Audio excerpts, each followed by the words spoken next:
Les Africains doivent apprendre à soutenir les entreprises de leurs frères. Je l'ai déjà dit dans le passé, je le dirai encore une fois. Comme vous le faites pour Zara, KFC et Starbucks, soutenez les entreprises de vos frères sans demander de réduction. Ayez la classe, l'élégance d'acheter chez vos compatriotes sans négociation. Vous savez, l'année passée seulement, les petites entreprises chinoises ont fait 80 milliards de revenus en Afrique seulement. Pendant ce temps, certains pays africains ont un GDP de 3 milliards, 4 milliards, c'est honteux. Écoutez, vous serez toujours esclave des étrangers si vous ne dépensez pas l'argent chez vos frères. Les peuples noirs sont les seuls qui, quand ils dépensent leur argent chez leurs frères, ont soit l'impression de le perdre ou de leur faire faveur. Nous sommes partis d'une société triste et hypocrite. Vous laissez les entreprises de vos frères pour aller dépenser ailleurs. Mais vous préférez aller dépenser votre argent chez les Libanais ou les Pakistanais. Votre collègue de classe a le produit que vous cherchez. Mais vous préférez aller dépenser votre argent chez les Libanais ou les Pakistanais. Votre ami bosse dur pour grandir son business. Et vous faites un effort pour qu'il ne progresse pas. Et si vous demandez à ces personnes pourquoi vous n'achetez pas chez vos frères, ils vous diront les Noirs ont un mauvais service, les vendeuses sont impolies, elles n'ont pas de sympathie. Attendez. Vous êtes allé chercher de la marchandise ou de la sympathie? Je vais vous dire ce qui cloche. Quand vous allez chez les Noirs, au lieu de vous concentrer sur la marchandise qui vous y emmène, vous ouvrez grand les yeux pour les observer. Dévisagez la vendeuse, vous regardez comment est-ce qu'elle vous regarde, est-ce qu'elle est gentille, est-ce qu'elle est soumise, est-ce qu'elle vous sourit. Après, vous commencez à dénigrer son produit. Vous touchez, vous regardez, vous dites mais ça c'est pas la première qualité. Est-ce que c'est l'original? Je suis sûr que ça perdrait tout son éclat après le premier lavage. C'est du coton ou du nylon? Ça, ce n'est pas un produit de l'Indonésie par hasard. Non, Kuala Lumpur, Bangladesh. Après avoir dénigré avec condescendance la qualité de son produit, vous commencez le rabattage. Vous dites oui c'est bien mais à ce prix-là. En plus tu vois, ce n'est pas tout à fait l'original que j'avais vu l'autre fois. Diminuez un peu, s'il vous plaît. Vous entrez dans la boutique de quelqu'un, vous le scannez de haut en bas. Vous vous attendez à ce qu'il s'accourt vers vous pour vous saluer. Vous commencez à dénigrer ses œuvres, à torpiller la qualité de son produit. Ensuite, vous commencez à négocier les prix de manière irrationnelle pour satisfaire votre crevardise. Et après, vous vous étonnez quand on vous donne une réponse brusque.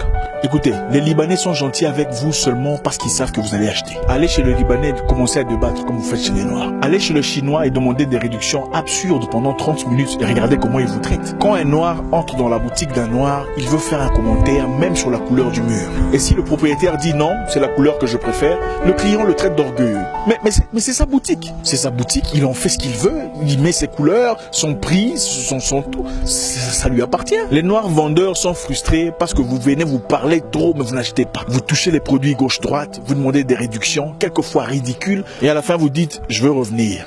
Pour ne plus jamais revenir. Les vendeuses africaines sont frustrées parce que vous venez dans leur boutique avec votre ego et vous espérez qu'elles soient soumises à vos caprices. Vous ne faites jamais autant de caprices dans des restaurants français. Le service n'est pas toujours impeccable dans les établissements belges. Mais vous n'osez jamais vous plaindre. En tout cas, pas autant que vous le faites pour les Africains ou les Noirs. 15% de croissance, c'est énorme. Je n'ai rien contre les Chinois. Mais les petites entreprises chinoises ont fait 15% de croissance en Afrique l'année dernière seulement. Vous savez pourquoi? Parce que vous préférez aller faire vos ongles chez les Chinoises que chez vos sœurs qui sont là depuis des années. La seule façon de faire de la fortune, c'est de garder de l'argent au sein de la communauté. Écoutez, il n'y aura jamais de jeunes millionnaires africains si ces jeunes Africains dépensent leur argent ailleurs. C'est un principe économique qu'ont très bien compris les Juifs. L'argent juif circule entre 17 mains juives avant d'aller ailleurs. Donc, pour acheter son pain, le juif préfère aller acheter chez un autre juif. Pour acheter du beurre, il va chercher du beurre chez un autre juif. Le juif ne dépenserait pas son argent ailleurs si un autre juif peut lui fournir ce qu'il cherche. Ils ne vont pas chez leurs frères pour chercher de la sympathie. Et ils n'ont pas toujours des expériences plaisantes pendant toutes ces transactions. Ils ont compris que coûte que coûte, vaille que vaille, l'argent doit rester entre leurs mains. Le noir généralement est émotif. Tout se joue sur ses émotions. Voilà pourquoi vous verrez chez beaucoup de noirs. Si vous êtes en désaccord sur un sujet, vous êtes d'office ennemi sur tout le reste. Dépensez l'argent chez vos frères sans faire des chichis. N'allez pas chercher de la sympathie, la vendeuse n'est pas votre amie. Un entrepreneur noir doit fournir 7 fois plus d'efforts pour satisfaire un client noir. Pendant que vos collègues de classe ont du mal à attirer de la clientèle, vous faites la publicité gratuite pour les Indiens. Même sur Internet, vous ne partagez jamais leur page pour leur donner plus d'opportunités, mais vous êtes toujours présent quand il faut critiquer. Et si par le souffle d'un hasard, vous décidiez de le soutenir, c'est pour demander des dettes ou de la gratuité. Et quelquefois vous dites, ah, réduit, non? Tu ne réduis plus, si c'est comme ça, je vais commencer à aller ailleurs, je vais commencer à aller chez les... Vous faites ça, vous faites du chantage. Et nous les Noirs, même quand on fait preuve d'appréciation, c'est jamais, c'est bien, point final. Il y a toujours quelque chose à faire. Ce qui fait est bien, mais ça fait trop européen. L'emplacement est bon, mais les couleurs sont trop vives. Le produit est bien, mais c'est cher. Il y a toujours un mais.